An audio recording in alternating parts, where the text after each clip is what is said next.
Hello everyone. Today I have another updated video demonstration, this time on the 5x7x9 Ultimate Shapeshifter.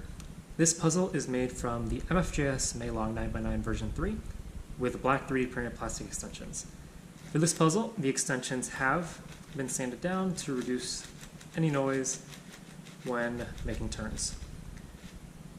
Further of note, the inner puzzle is stickerless, meaning that you can see that when in the middle of turns, but not when turns are completed.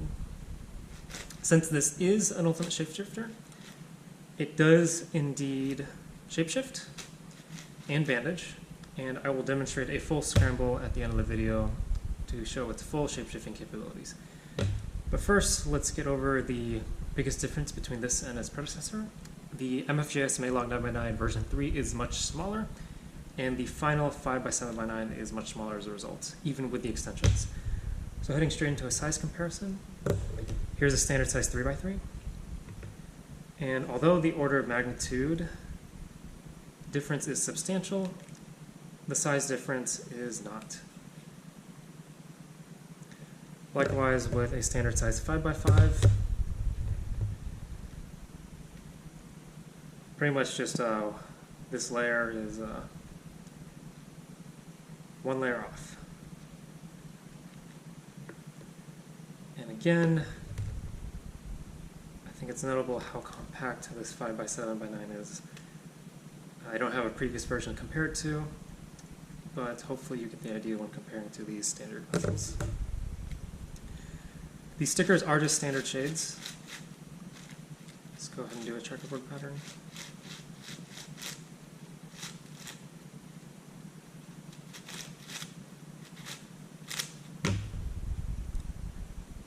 The shades are nothing special, they're the same as the rest of my puzzles.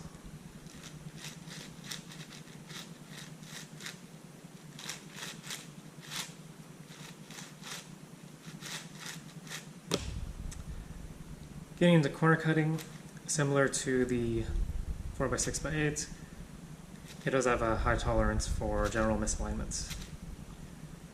Generally, 1 QB across all the layers, and it can go right through that. For reverse, fairly limited, but again, if you just have general misalignments, it should be able to work through that. If you go a little bit too far, maybe more than half a QB, that's when it will start. Nope. Okay, well, I thought it would lock up, but I would not recommend going more than half a QB in reverse. But to really demonstrate the turning quality, let's get into some algorithms. Let's start with the trusty adjacent edge swap algorithm.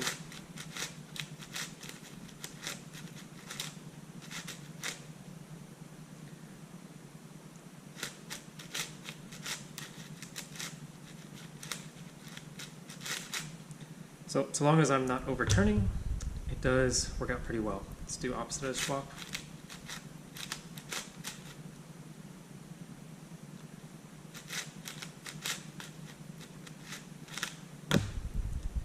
And then that last layer, setup algorithm.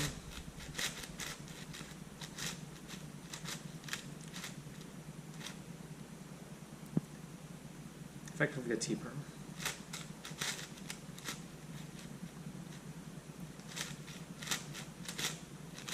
So the bandaging and the shapeshifting does get in the way a little bit, but in theory you could speed cube this puzzle.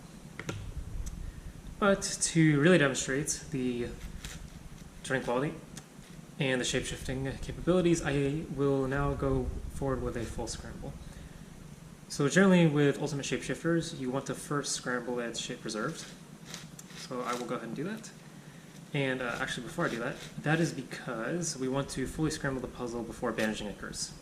If I went straight into a shapeshifted scramble, some of these pieces would be effectively blocked together for the rest of the solve. So the blue-eye red corner is effectively permanently fused with the blue-eye edges. So to get a full scramble and a full solving experience, we are going to want to scramble the puzzle shape preserved first. That entails 180-degree turns across all layers.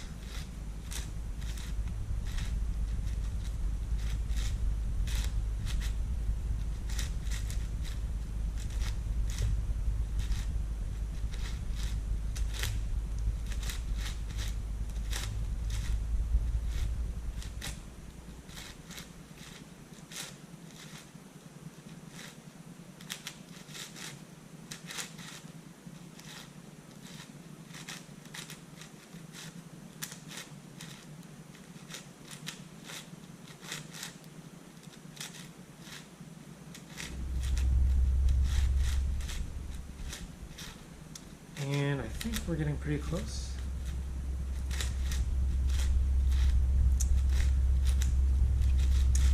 It's probably sufficient. So now that we've done that, we can start and shapeshift in one of the other directions. I'm actually going to shapeshift this or scramble this like a tower. In my last video with the 4x6x8, I ended up bandaging it into a 6x6x4, but we can actually shapeshift across this axis and bandage it down into a 4x4, or I guess this is a 5x7x9, so this would be a 5x5x7. So let's go ahead and start turning the orange and red axis layers in 90-degree increments and continue turning, well actually across, I meant what to say, across the orange and yellow, or orange and red layers, 180-degree increments and 90-degree increments across the other layers. And this is effectively bandaged down into a 5x5x7. 1, 2, 3, 4, 5. 1, 2, 3, 4, 5, and then 7 layers across the top and bottom.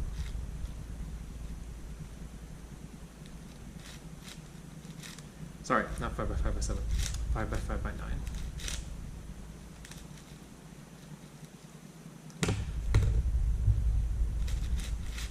Can get a little bit difficult to align layers.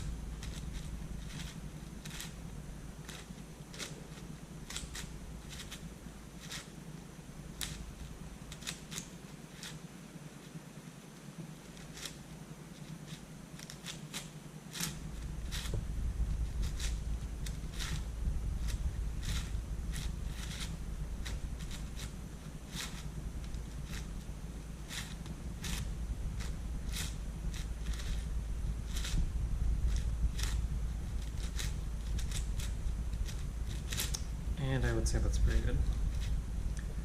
So that we've done that, we can start turning in 90-degree increments across all the layers. And this will effectively bandage it down into a 5x5.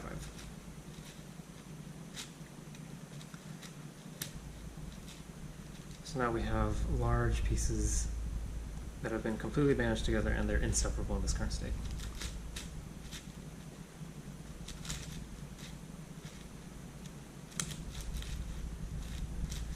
At this point, it can be a little bit difficult to align layers, and that's the reason I have this tension a little bit tighter, because I do not want it to pop if I accidentally try to turn through a misalignment.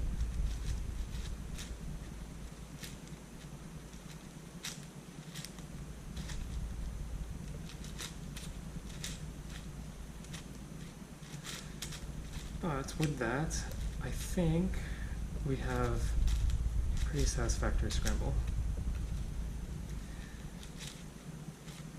So in terms of solving, the first step would be to solve it like a 5x5 to try to reduce the bandaging. Then you would want to reduce it to a, well, you could either solve it like a tower and reduce it to a 5x5x9, or what most people do is solve it like a floppy 7x7x5. And then from there, you'd solve it like a domino and run a number of different parity algorithms to fix any brick parities that you might have encountered when fixing the final pieces. With that said, I think that's a pretty good scramble, and I will leave it at that. Thank you all so much for watching, and I'll see you in the next one.